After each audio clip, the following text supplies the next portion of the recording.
तुम्ही असल्यावर जास्त बोलणार नाही, पण आकाश भाऊनं प्रकाश टाकणं फार गरजेचं आहे. त्यांनी जर ह्या कामगारावर प्रकाश टाकला नाही तर यांचं जीवन काही फार चांगलं होईल असं सचिन आपले उपसभापती साहेब, तुम्हाला माहीत आहे का तो कशा पद्धतीनं जातं, कशा पद्धतीनं त्याच्यावर प्रेशराईज केलं जातं. आपला कामगार अधिकारी कसा त्याच्यासमोर मुजरा मारतं, कसं त्याला सलाम करतंय. त्या कंपनीवाल्याच्या एखाद्या कंपनीचा जो प्रमुख असतं किंवा जो अधिकारी असतं, आमचा कामगार अधिकारी त्याच्यासमोर झुकतोय. त्याच्यात काही ताकद राहिली नाही, कायद्यानं त्याला काहीच दिलं नाही आहे. म्हणजे वारंवार आंदोलन करून सुद्धा ज्यांच्या अधिक मेहनतीनं जे फॅक्टरी चालतं त्यालाच दुर्लक्ष का केलं जातं. तिथल्या एचआरला आम्ही पाहतोय 1 लाख रुपये महिना भेटणार आणि कामगाराला फक्त 10-20 हजार भेटणार. फॅक्टरी आम्ही चालवायची, मेहनत कामगारानं करायची, सगळं रक्त आठवायचं त्या कामगारानं आणि पगार मात्र आम्ही पाहतोय त्या अधिकाऱ्याच्या घशात घालायचा.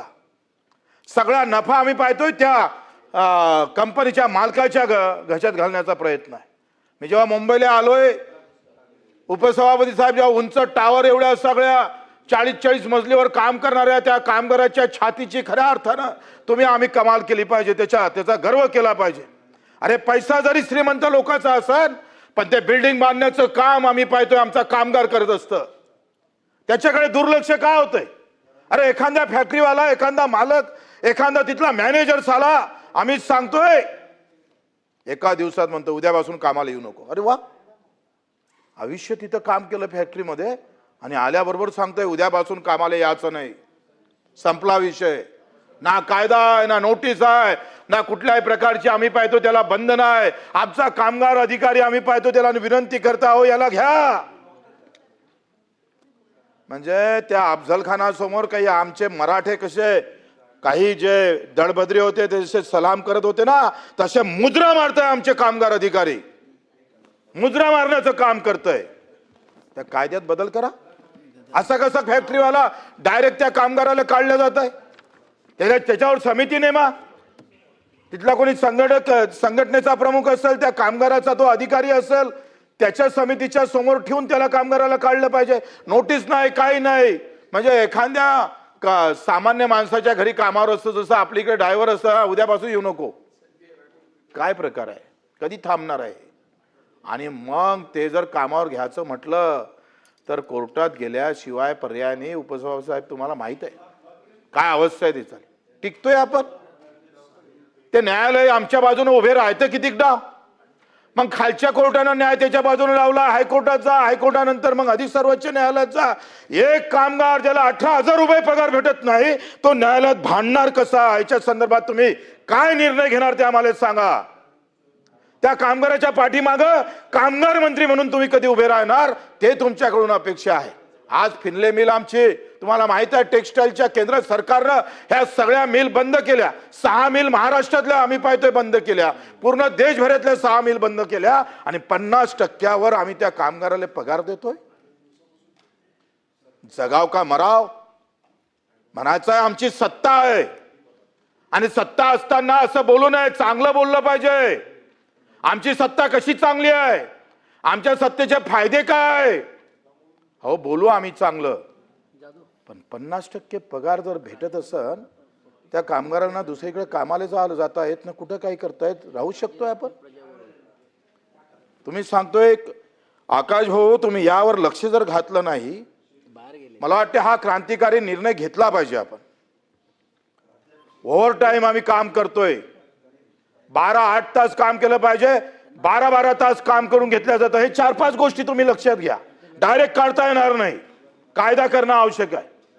ओव्हर टाइम असताना आम्ही पाहतोय कुठलाही ओव्हर टाइम केला जात असाल तर त्याच्यावर रितसर जे काही महत्वाचे फायदे आहे, पीएफ असन अधिक काय असणार, हे जर त्याला भेटत नसेल, ह्या हक्काचे आहे, घ्या आढावा.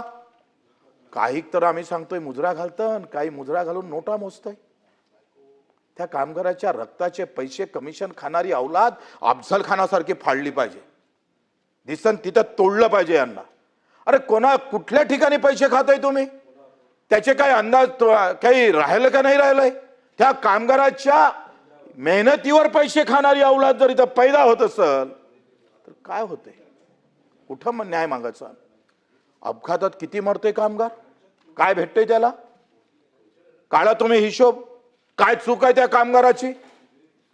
त्या फॅक्टरीवाल्याचे काही पैसे वाचवायचे आहे म्हणून आमची मौत स्वस्त झाली एवढी? आम्ही मरावं तिथं नेहमी नेहमी. साध्या नागपुरात किमान आम्ही पाहतो, नागपूरचं बोलतोय मी, नागपूरचे डॉक्टर साहेब इथं आहे, ते काही आपली फॅक्टरी आहे अमरावती रोडवरची, 4 वेळा 5 वर्षात 4 वेळा अपघात झालाय, 15 जण मरण पावले. काही नाही, कुछ नाही होता है. म्हणजे मोठा असला म्हणजे त्याला कायदे कसे पळवाट आम्ही पाहतो, काही होत नाही. आणि एखाद्या कामगारानं एखाद्या अधिकाऱ्याला भोकसलं असतं तर महाराष्ट्रभर चर्चा झाली असते, तुम्ही लगेच त्याच्यावर सगळ्या कारवाई झाल्या असत्या. ही जी परिस्थिती आहे ना, हे अपघात, फॅक्टरीमधले अपघात, ओव्हरटाईम तातडीनं कुठेही काढता येणार नाही. समितीसमोर जावं लागेल, दोषी असेल तर त्याला काढा, आणि घ्यायचं असेल तर समिती निर्णय घेईल आणि त्याला घेता येईल. ह्या काही दुरुस्त्या आकाश भाऊ तुमच्याकडून आम्हाला अपेक्षा आहे. आणि मला वाटतं तुम्ही विदर्भातले आहे आणि खास करून बुलढाणा महाजिजाऊच्या गावातले जिल्ह्यातले तुम्ही. अरे महाजिजाऊना अख्खी सुलतान आम्ही पाहतोय, कुतुबशाही, आदिलशाही, निजामशाही, एकटे छत्रपती 14व्या वर्षी चिरडून टाकली सगळी. ही त्या महाजिजाऊचे वार भूमीतले म्हणून तुम्हाला हा भूमिका तुम्हाला घ्यावं लागत. आज शेतमजूर आहे आमच्या गावात खेड्यात काम करतो, तो शेतमजूर बिचारा, भूमी नाही, जमीन नाही, काहीच नाही. एकतर शेतकरी अडचणीत, त्याचा मालक अडचणीत, शेतमजूर सुखी राहणार आहे? अरे शेतकरी आत्महत्या करतोय, त्याच्या शेतीवर काम करणारा शेतमजूर सुखी आहे ना? तो कामगारात मुळत ना कायच्यात मुळत. निर्णय घ्यावा लागेल, त्या शेतमजुराला कुठं ना कुठं न्याय द्यावा लागेल.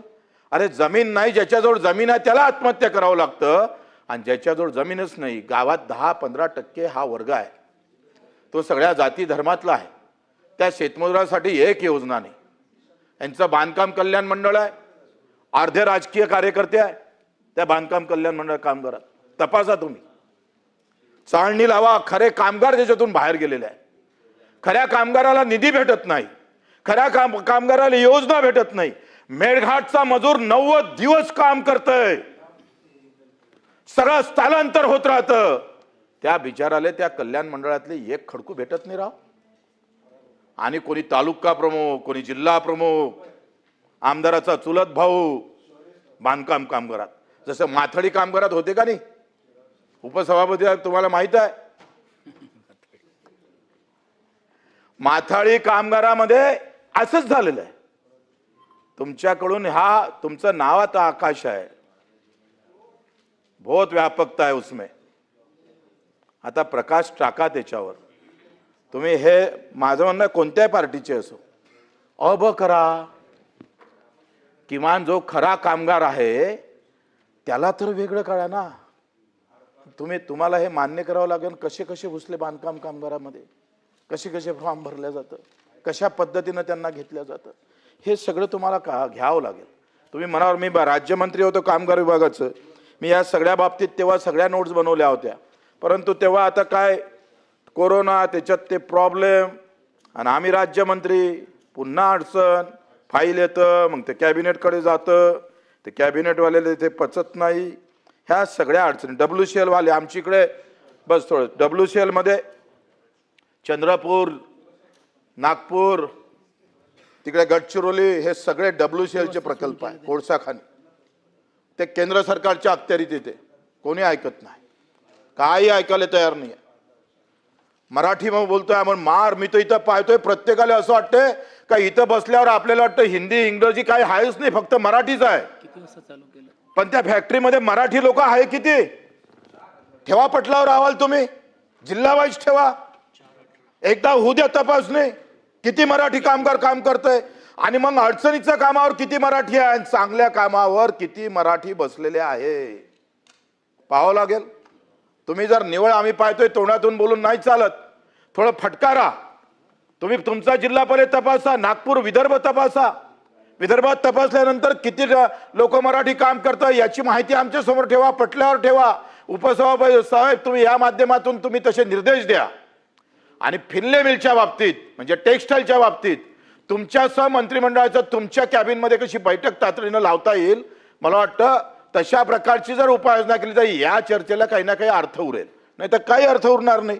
तुमच्याकडून त्या अपेक्षा आहे आणि आपले उपसभापती कामगारामध्ये अतिशय परिपूर्ण आहे आणि म्हणून आम्ही म्हणतो का त्यांनी त्यांच्या उपस्थित किंवा आपल्या उपस्थितीमध्ये हे बैठक फिनले च्या संदर्भात, कारण बंद पडली, 50% आपण देतो. ऊसतोड कामगार, विटाभट्टीवाला कामगार, ते घरेलू कामगार जे तुमच्या आमच्या घरी आम्ही पाहतोय भांडे घासायला येतं, ते आमच्या घरी तिथं धुणे धुवायला येतं, ते बिचारे नाही. साहेब आमचे आमदार आहे, साहेब आमचे मंत्री आहे, मोठ्या चांगल्या गोड तोंडातून बिचारी अभिमानातून आम्हाला म्हणत असते, भाऊ आमचं पाहावं, आमच्या मुलीच्या शिक्षणाची व्यवस्था झाली नाही, त्या घरेलू कामगारांसाठी आम्ही काही करू शकलो नाही.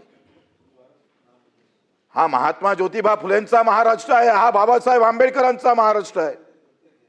त्या महाराष्ट्रामध्ये जर अशा आम्ही पाहतोय वंचित घटकाला आम्ही अधिक वंचित ठेवत असन, काय उपाययोजना हो ऊसतोड कामगारासाठी अर्ज भरून घेतले तुम्ही, काय दिलं हो? ते भांडे घासता घासता हात बेकार होते, साधे हात हँडग्लोव्ह जरी दिले असते तरी हात नाही बेकार झाले असते ना दादा, त्याचा संसर्गजन्य झाला नसता. आम्हाला साधे साधे काम आहे, ते कसे करता येईल, त्याला कशा पद्धतीनं बळ देता येईल, या अपेक्षा मला वाटतं आपल्याकडून आहे. आपण या सगळ्या गोष्टीचा विचार करून कामगाराबाबत एक चांगल्या पद्धतीचं धोरण किंवा कायदे कसे आणता येईल याचा आपण विचार करावा आणि उत्तरात तुम्ही हे बैठक लावणार अशा प्रकारच्या आम्ही अपेक्षा करतो. धन्यवाद. सदाभाऊ खोत. सदाभाऊ खोत, तुम्हाला जायचं, लवकर लक्षात ठेवा.